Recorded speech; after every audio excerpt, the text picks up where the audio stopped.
மயான கொள்ளை பேரை கேட்டாலே சும்மா அதிர்தல என்கிற வகையில் திகழ் நிறைந்த திருவிழா. ஆண்டுதோறும் மாசி மாதம் மகா சிவராத்திரியை ஒட்டி வரும் அமாவாசை என்று நடக்கும் இந்த திருவிழா ஒரு பயம் கலந்த பக்தி அனுபவம்.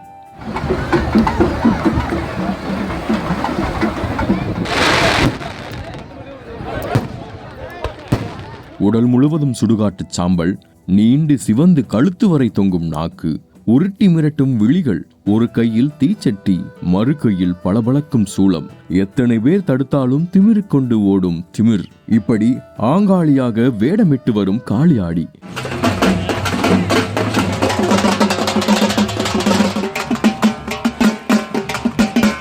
சுடுகாட்டில் கோர உருவம், அதன் உடல் முழுக்க குவியலாக காய்கறிகள், பழங்கள், இறைச்சியின் ரத்தம் கலந்த சோறு. நடுராத்திரியில் சுடுகாட்டில் நடக்கும் முக்கிர பூஜை. அச்சுறுத்தும் வகையில் நடக்கும் மயான கொள்ளையின் பின்னணி என்ன?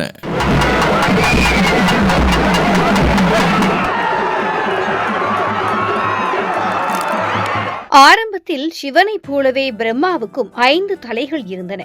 அதனால் கொஞ்சம் கர்வம் பிரம்மாவுக்கு. இந்த நிலையில் ஒரு நாள் அவரை சிவன் என்று நினைத்து பார்வதி மரியாதையாக நின்று வணங்கிட அந்த அகந்தையின் அளவு கூடி போனது. ஒரு கட்டத்தில் அது மிக மிக அதிகரிக்கவே அதை குறைக்க தீர்மானித்த ஈசன் பிரம்மனின் ஒரு தலையை கிள்ளி எடுத்தார். அதிர்ந்த பிரம்மா நான் என்ற அகந்தையை விட்டு நான்முகனாகி வணங்கினார். அதே சமயம் சிவபெருமானுக்கு ஒரு சிக்கல் ஏற்பட்டது. கிள்ளப்பட்ட பிரம்ம கபாலம் அவரது கையில் ஒட்டி கொண்டது. அதோடு பிரம்மஹத்தி தோஷமும் சேர்ந்து கொள்ள பரமனுக்கு பசி எடுக்க தொடங்கியது. பிரம்ம கபாலம் ஏந்தி பிச்சாடரனாக தெரிந்தார். எங்கே உணவு கிடைத்தாலும் அதை பிரம்ம கபாலம் விழுங்கியது. இந்த நேரத்தில் பிரம்மாவின் மனைவியான சரஸ்வதியின் சாபத்தால் பார்வதியும் அதிபயங்கர அங்காளி உருவம் கொண்டாள். தன் கணவரின் பசி தீரவும் தனக்கு பழைய உரு வரவும் என்ன வழி என்று தன் அண்ணனான மகாவிஷ்ணுவிடம் யோசனை கேட்டாள் பார்வதி. மலையனூர் தளத்தில் புற்றினுள் பாம்பாக மாறி குடியிரு, உரிய காலத்தில் வழி பிறக்கும் என்றார் விஷ்ணு. அப்படியே செய்தாள் பார்வதி.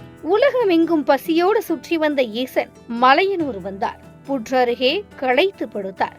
அப்போது அங்கே வெளிப்பட்டாள் அங்காளி. தன் அம்சமான அன்னபூரணியை அழைத்து ஈசனுக்கு உணவிடச் சொன்னாள்.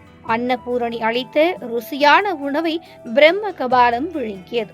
முதல் உருண்டை, 2வது உருண்டை, 3வது உருண்டையை அன்னபூரணி பிரம்ம கபாலத்தில் இட்டபோது அதை தட்டிவிட்டாள் அங்காளி. உணவின் ருசியில் மயங்கியிருந்த பிரம்ம கபாலம் கீழே சிந்தியதை உண்பதற்காக சிவபெருமான் கையிலிருந்து கபால் என்று கீழே குதித்தது. அதற்காகவே காத்திருந்த அங்காளி அதை ஓங்கி மிதித்து அப்படியே தரையோடு தரையாக அழுத்தினார். கபாலம் ஏந்தி கபாலியாக தெரிந்த ஈசன் தோஷம் நீங்கி சந்தோஷம் கொண்டார். இந்த சம்பவம் நடந்தது ஒரு மாசி மாத அமாவாசை தினத்தில் என்கிறது மலையனூர் புராணம். உலகிலேயே மேலான ஊர் என்பதால் மேல்மலையனூர்.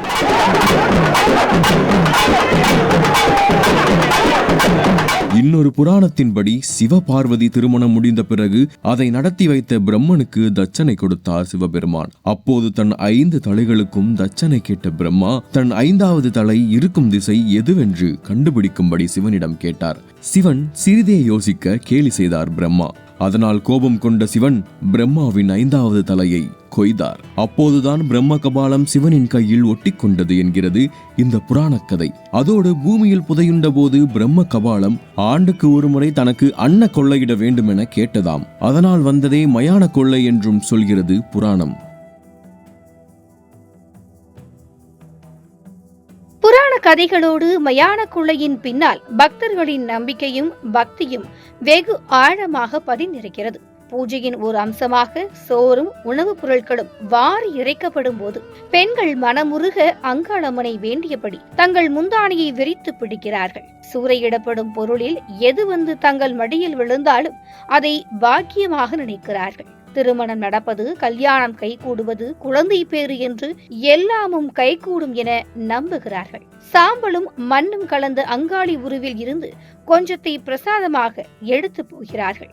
அதை தங்கள் வீட்டின் வாசலில் கட்டி வைத்தால் தீய சக்திகள் எதுவும் அண்டாது என உறுதியாக நினைக்கிறார்கள். மயான கொள்ளையின் போது வாரி இறைப்பதற்காக தங்கள் வயல்களில் விளையும் பொருட்களை கொண்டு வந்து நிறைக்கிறார்கள் விவசாயிகள். அப்படி செய்தால் தொடர்ந்து தங்கள் வயல்களில் விளைச்சல் பெருகும் என்கிறார்கள். இன்னும் தளத்திற்கு தளம் மயான கொள்ளை விழாவின் மீதான பக்தர்களின் நம்பிக்கை நீண்டு கொண்டே போகிறது.